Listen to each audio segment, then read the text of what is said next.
Sir first Rajini sir. Rajini sir வந்து style, இதுக்கு மேலே தமிழ் இண்டஸ்ட்ரியில் யாருமே ஒன்றுமே சொல்ல முடியாது. ஏன்னா ஸ்டைல்ன்றது மாஸ், அதுதான் Rajini sir. Natty sir. Natty sir sir lovable character sir. Natty sir அவர் கூட ஒர்க் பண்ணுறவங்க ஒவ்வொருத்தரும் இதை ஃபீல் பண்ணுவாங்க. Mani Ratnam sir. Mani Ratnam sir is legend. நான் அவர் கூட பொன்னியின் செல்வன் பண்ணேன். So very sincerity. அவர் இந்த வயசுலேயும் கிட்டத்தட்ட அவருடைய சின்சியாரிட்டி லெவல் கோர். அதெல்லாம் ஒரு தமிழ் சினிமாவை புது களத்துக்கு கொண்டு போனவர் மணிரத்னம் சார். புது தளத்துக்கு கொண்டு போனார். விக்ரம் சார். டெடிகேஷன்ஸ், அர்ப்பணம், ஒரு கேரக்டருக்காக என்ன வேணால் அர்ப்பணம் பண்ணுறவர் விக்ரம் சார். ஏன்னா தங்கலான்னு இப்பயும் மிரட்சி கொடுத்த படம் தங்கலான். ஒரு கட்டத்தில் வந்து ஐன்ற படத்தில் நினச்சி கூட பார்க்க முடியாத ஒரு கேரக்டர் அவ்வளோ உருகி எப்படி பண்ணியிருப்பார். ஸோ அதெல்லாம் வந்து நடிகனா நம்ம பிரமிக்கிற Vikram sir. Suriya sir very sincerity. Suriya சார்ட்டி சின்சியாரிட்டி வந்துட்டு இருக்கும்.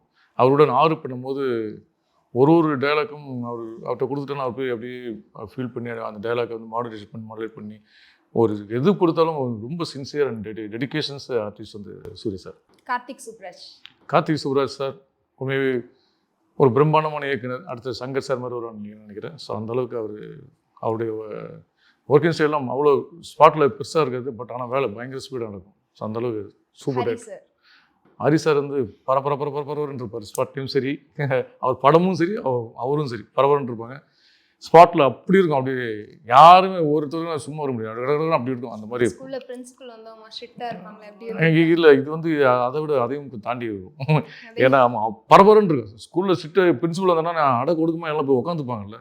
இங்கே இது உட்காரக்கூடாது, ஒர்க்கு ஓடணுங்க. அப்படி ராம் சார் தமிழ் சினிமா புதுசாக யோசிச்சு வேறு மாதிரி காலத்து ரொம்ப சினிமா லவ் பண்ணி பண்ணுறது ராம் சார். மிஸ்கின் சார். அவர் ஒரு சினிமாவில் ஒரு ஷார்ட்டை வந்து வச்சு ஒரு 5 நிமிஷம் 6 நிமிஷம் வச்சு ஒரு ஷார்ட்டை வந்து பார்க்க வச்சு ஒரு பியூட்டி வந்து 5ஆவதுல இன்னும் எனக்கு ஞாபகம் இருக்குது. ஒரு ஷார்ட்டு அப்படியே கேமரா அப்படி இருக்கும். அந்த ரோட்டில் அப்படியே பால்கார சைக்கிள் கடை போவோம், பால்காரன் போவாங்க, அப்புறம் திடீர்னு வருவாங்க. இதெல்லாம் வந்து ஒரே ஷார்ட்டில் அப்படியே இருக்கும்.